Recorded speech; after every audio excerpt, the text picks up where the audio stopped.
So let's begin. So very good evening first of all. Okay. And today, like, how was the market? Could someone tell me like what was the movement? So how was the index? So how was our markets today? Could someone answer? So you could unmute yourself and just tell me how did you feel or how did you find the structure of the markets to be for the day? Could could you just go ahead? So someone, could you please come up? Some volunteer, please. Just so just wanted to make it a bit interactive. Who could volunteer? Please come forward. Just tell me like what you observed in the structure of the market. How was the market? See, markets are kind of really different from the last 3 months. Okay, and you need to adapt towards it.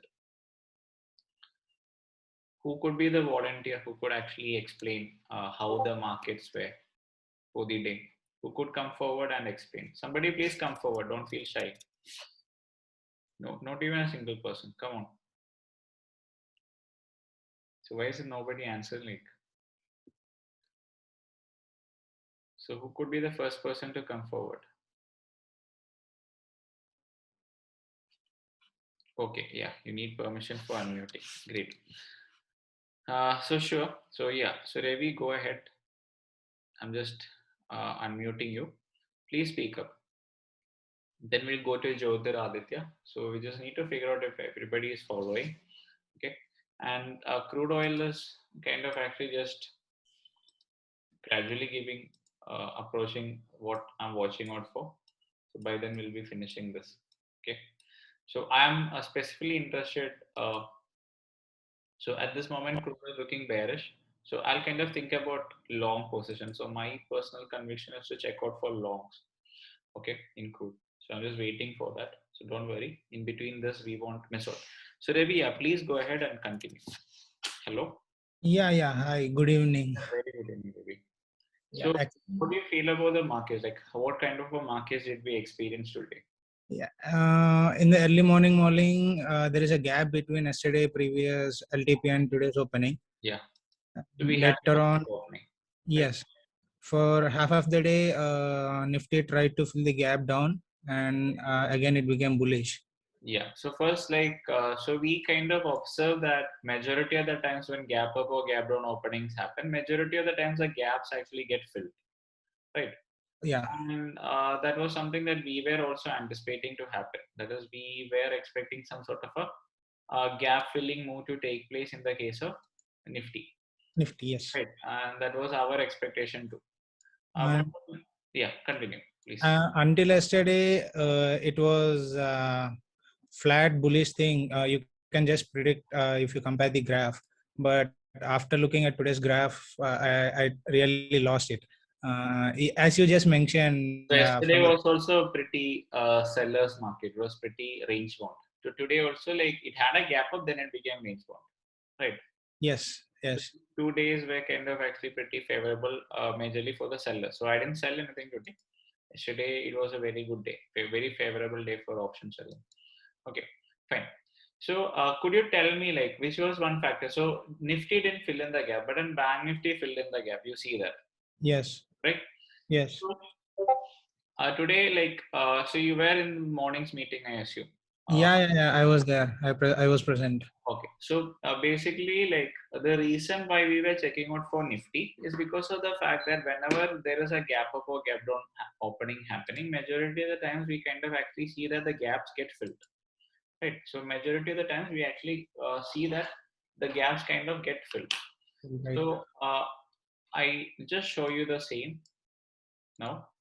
Now you could check it out for yourself. For so if you have some free time today and tomorrow, so Mm-hmm. I want everyone to try this out. Okay, and some of you, I'm pretty sure that already you have analyzed it by yourself. Okay. Uh, yeah, the screen is being shared.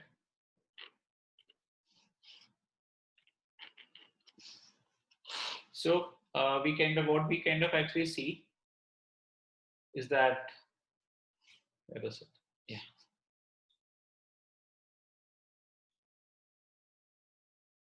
So we had a pretty good gap up, right?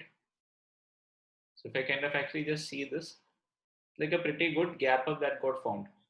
And if one actually knows that majority of the times there is a gap up opening happening, if one actually knows that majority of the times the gap usually gets filled, then what can he or she kind of actually think about? Then what could he or she could actually think about? So definitely there is a possibility of checking out for a gap filling move, right? There is definitely a possibility to check out for a gap filling move. Now, so that was the rationale for thinking about a gap filling move on Nifty. Logics are pretty simple. And what happened is that Nifty broke the day's low, and this was a losing trade. Okay, so this was a losing trade, by the way. So Nifty broke the day's low. So after Nifty actually broke the day's low, so once it was kind of on this particular candle, we started deciding to check out for a short.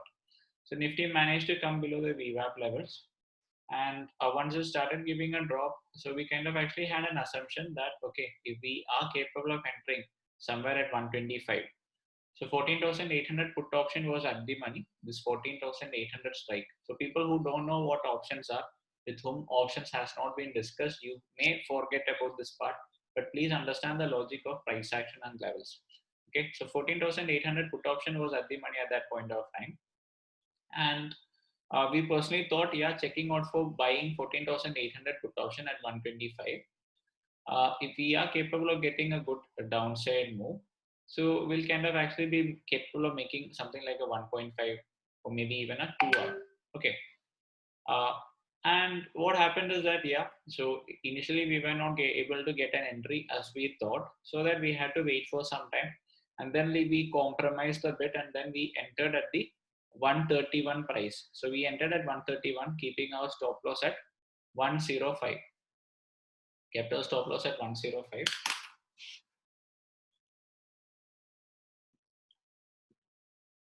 You quickly take out the 14,800 put option. So once again, people who don't know what options are, with whom options has not been discussed, please forget about this part. Why? Because please want to focus on the levels. Okay, for now. And yeah, crude is still approaching the trend line. So I am personally checking out for a long side opportunity. So it's still approaching the level. So just have to wait. Okay. So talking about the 14,800 put option over here. So yeah, so 105, somewhere at 105 was our entry. Sorry, 131 was our entry with our stop loss at 105. Okay. Now, what happened after that? Price kind of actually picked up, tested the VWAP. Okay, for pretty some pretty good period of time. It was not dropping down. It kind of actually tested our VWAP. And so in this particular trade, the risk that we were taking, like we kept our stop loss at 105. So that means our stop loss is a 15 point plus 1. So our risk in this particular trade was actually, sorry, not 15. It is actually 131. So our risk is actually a 20 point plus 6. So 26 points was the risk that we took in this particular trade. However, in between, what happened is the market kind of actually picked up slightly, and at one particular point of time the data kind of actually turned a bit bullish. Okay, there was kind of actually some good writing taking place on the put side, and I personally anticipated a bullish side move. Okay, so due to which I thought, okay, I'll kind of actually come out of this position even before my stop loss. And by that point of time, Tata Steel was actually really strong. Tata Steel was kind of actually looking pretty strong, and it had already given our 3 hour. So I thought, okay, why not? Let's stop for the day, come out. So I kind of exited this position by losing almost 11 points, and I came out. Okay, and one more thing is there. So I had updated it with you on Discord. So when I had come out, so I had updated the same with you on Discord. So we had come out of that position by around 11:38. Okay.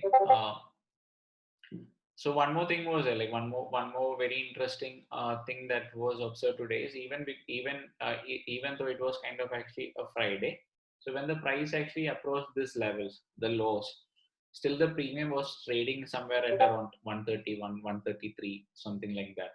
Okay, that is like even though there was a drop, there's kind of not much of a momentum on the 14,800 put.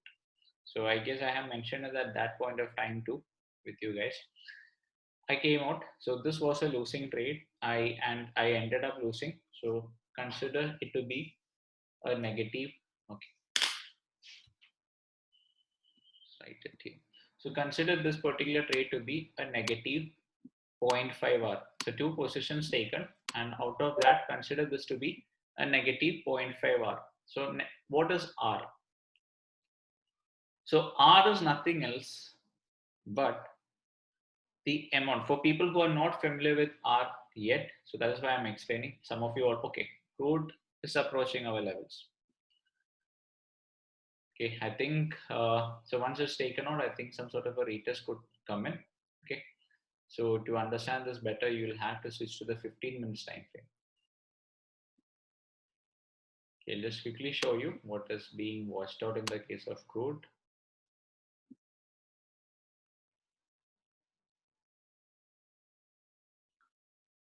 So the overall kind of a direction, like short term, like the broader term trend is still up, and today we kind of actually had a downside move in the case of crude. So I'm personally kind of interested on checking out for a long position on crude once price actually manages to break above this trend line and undergoes a retest. Okay, so I'm specifically interested in checking out for a position on crude. Okay, so once price actually manages to break above this trend line, okay, so you can see it very well over here. So I have actually bought a new what do you say, writing pad. So I'm just getting comfortable in writing with the same. So especially interested in trading this, checking out once this breaks and something like this. Okay, and I personally feel that this could be the next level. Okay, since it had a good downside move today, so some sort of a retest is happening, I personally feel, yeah, we can get a very favorable risk reward ratio trade somewhat like this. Okay, and that is what I'm planning to check out for. Okay, so till that gives us an opportunity, let's continue with our thing. Yeah, so that was the first trade. It was a negative 0.5 R. So negative 0.5 R means 1 R is nothing else. 1 R, okay, 1 R is actually nothing else but the amount of risk that you are comfortable in taking in any particular trade. So this concept of R is something that you can actually use to ease out your efforts while measuring the progress, or to kind of actually track the performance of your trades, what returns you're making, etc., etc. So rather than measuring it in terms of percentage, I personally find the R concept much better. So what is R? R is nothing else but risk. Okay, so let's say that I'm comfortable in taking a risk of X rupees per trade.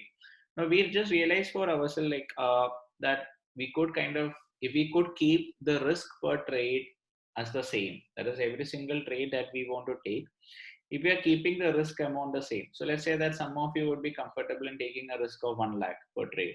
Some of you would be comfortable with taking a risk of 50,000 per trade. Some of you would be comfortable in taking a risk of 25,000 per trade.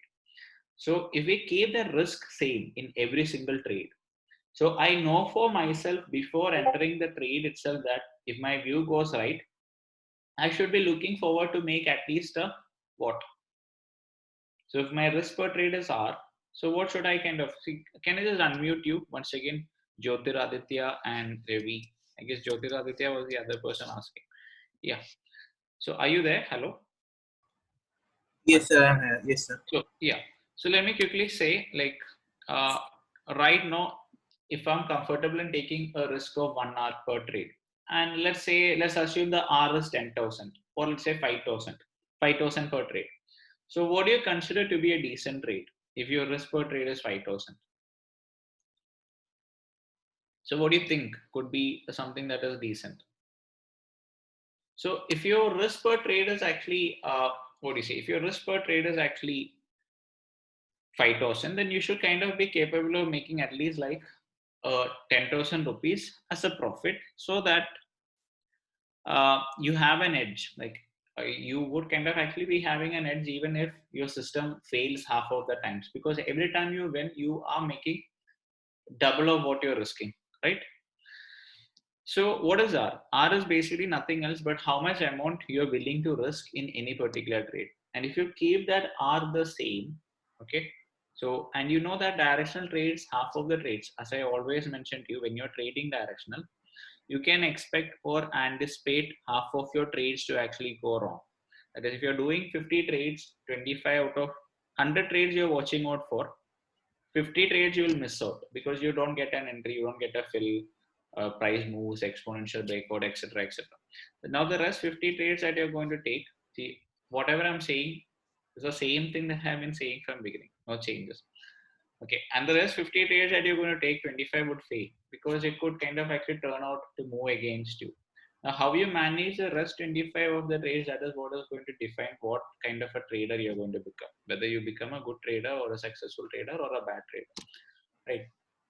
So R is nothing else but the risk. So in this particular trade, if my risk is 26 points, okay, if my risk is 26 points, so what is like a 0.5 R? A 0.5 R would be a 13 points, so, but I considered it to be 10 points.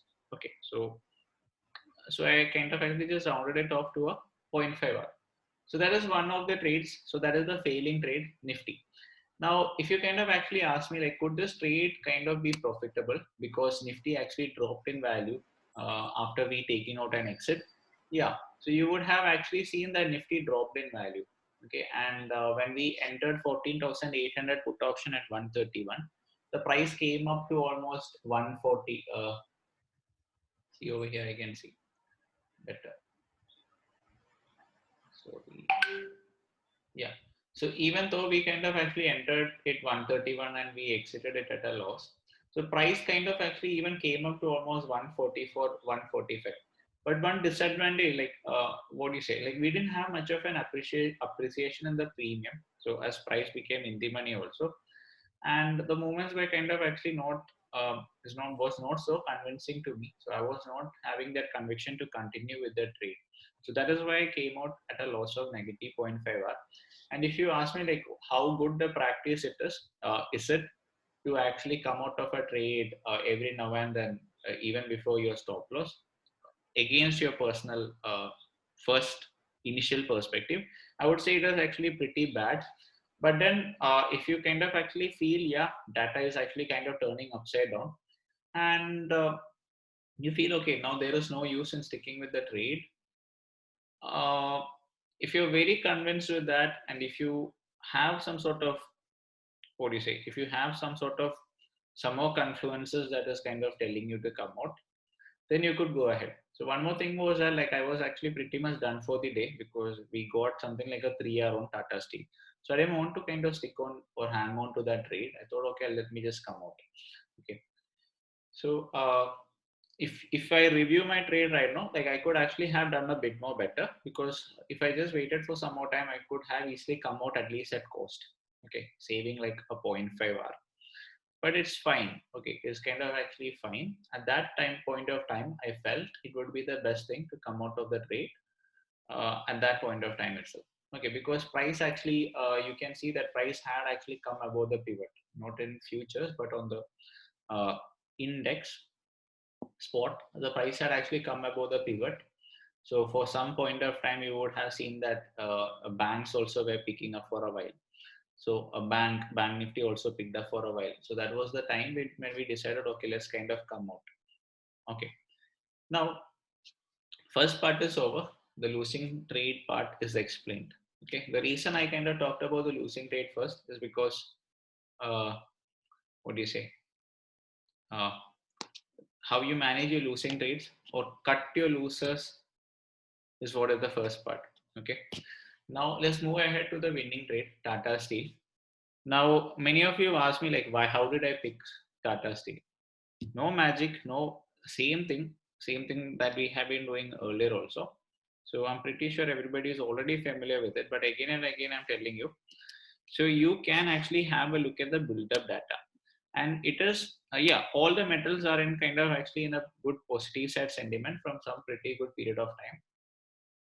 Okay, and is the same logic I guess last week, Kaustubh did a meeting for everyone, Kaustubh, right? So he's also a full-time trader, our community member Kaustubh. So what the logic that he mentioned was also the same.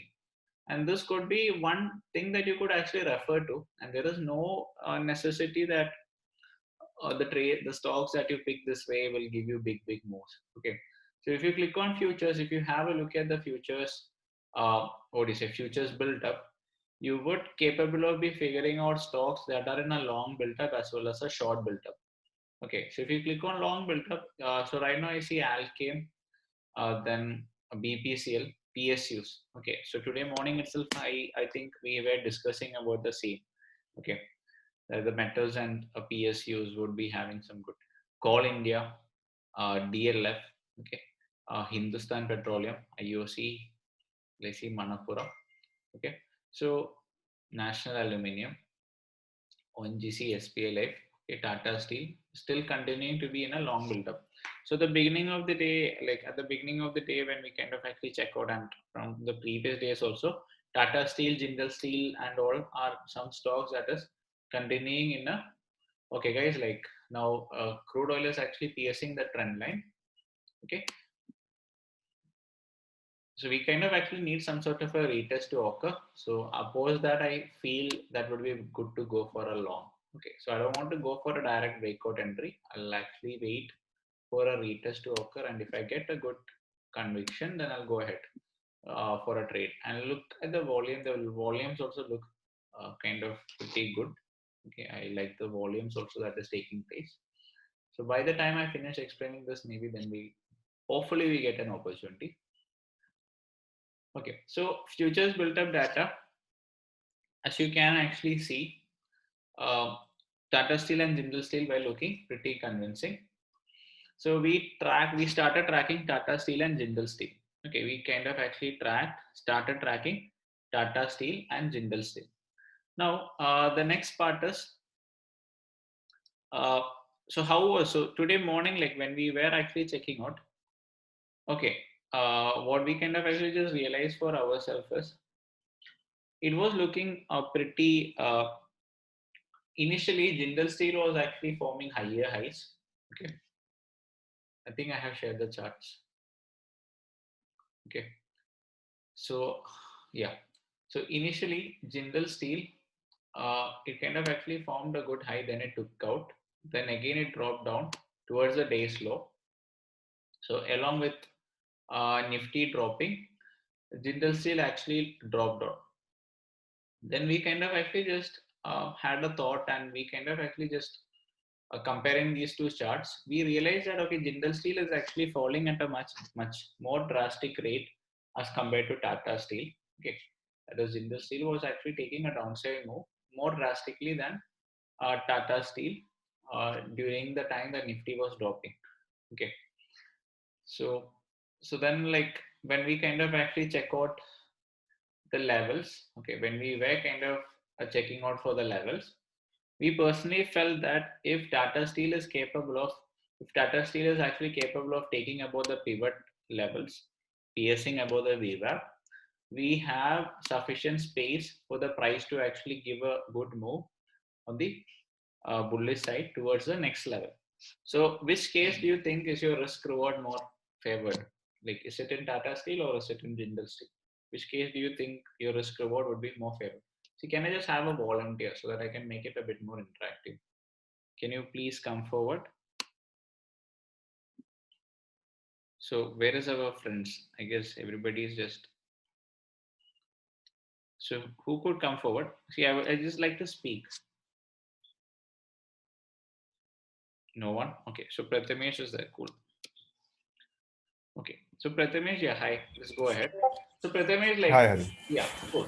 So why do you feel like like we saw that, yeah, see, there were two kind of specific reasons. So one reason is we saw that, yeah, when Nifty is actually dropping, Tata Steel was actually dropping at a much more gradual rate. And Right. whereas in the case of Jindal Steel, it was taking a sharp downside move. Now, Right. the major, like the other favorite stocks that I personally often trade are ICICI Bank, Axis Bank. So talking about ICICI Bank, it had already filled in the gap. Mm-hmm. Right? by the time we were actually tracking it, or by the time we wanted to trade on it, talking about ICICI Bank, the stock had already filled in the gap. So Okay. something that actually had already filled in the gap, most probably like there is a chance that it would have kind of lost all its momentum. Right. We had some sort of a gap up opening, it had filled in the gap. Right. We really did, but it dropped down. That is a different story. So we didn't want to trade on it. But Right. what do you say? Yeah, but in the case of Tata Steel, what we just realized for ourselves is, okay, if it is once again piercing above the VWAP with some sufficient volume, Mm-hmm. and if we can actually keep a stop loss even at the lows. So we went for an entry at 1142 when price actually gave a closing above the pivot level. Right. Right. Right. There is sufficient space for the price to kind of give a bullish upside move, and this is one of the buzzing sector stocks. So one Correct. stock that has a pretty good long build up, which means like, yeah, there's kind of a lot of people who would be actively tracking it and even trading it. Right. Right. So we went for a long, and what do you say? See, now some of you would be thinking that how did I kind of actually pick up this stock? So after we entered the stock, big volumes started coming, right? So how did all these big volumes started appearing after we entered? Exactly after we entering. How many of you think that? How many of you think? How many of you have that doubt? How did we cherry pick this? How did we? Okay. So, so let me just tell you guys, see, there is nothing like that. Okay. So we didn't cherry pick any stock. We just picked out a stock with a good build up. Okay. So let me just quickly Okay. tell you, it is not possible to predict that beforehand, but we can see which stock is actually being actively being watched out for.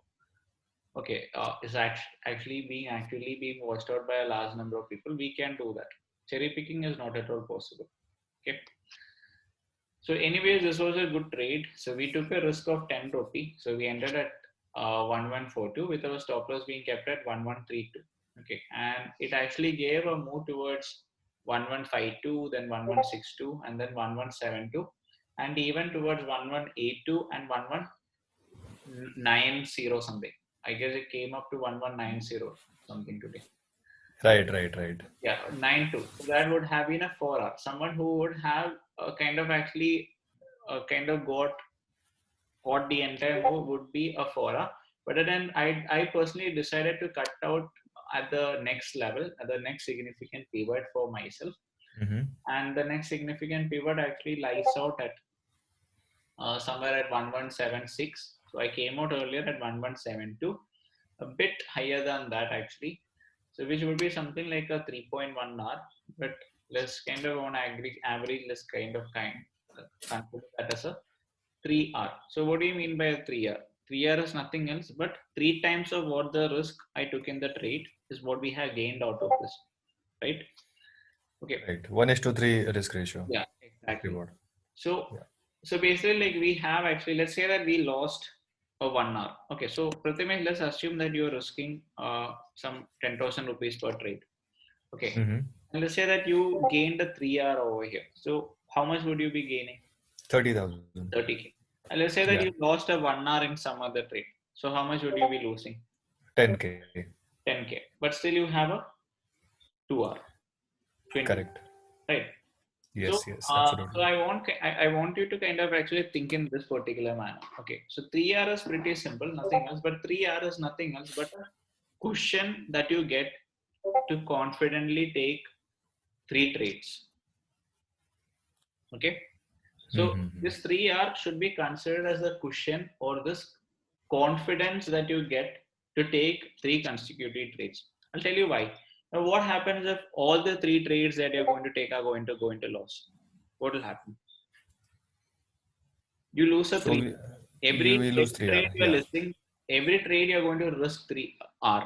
Means if you're risking 10,000 in a trade, every single trade you should be taking the same risk, right?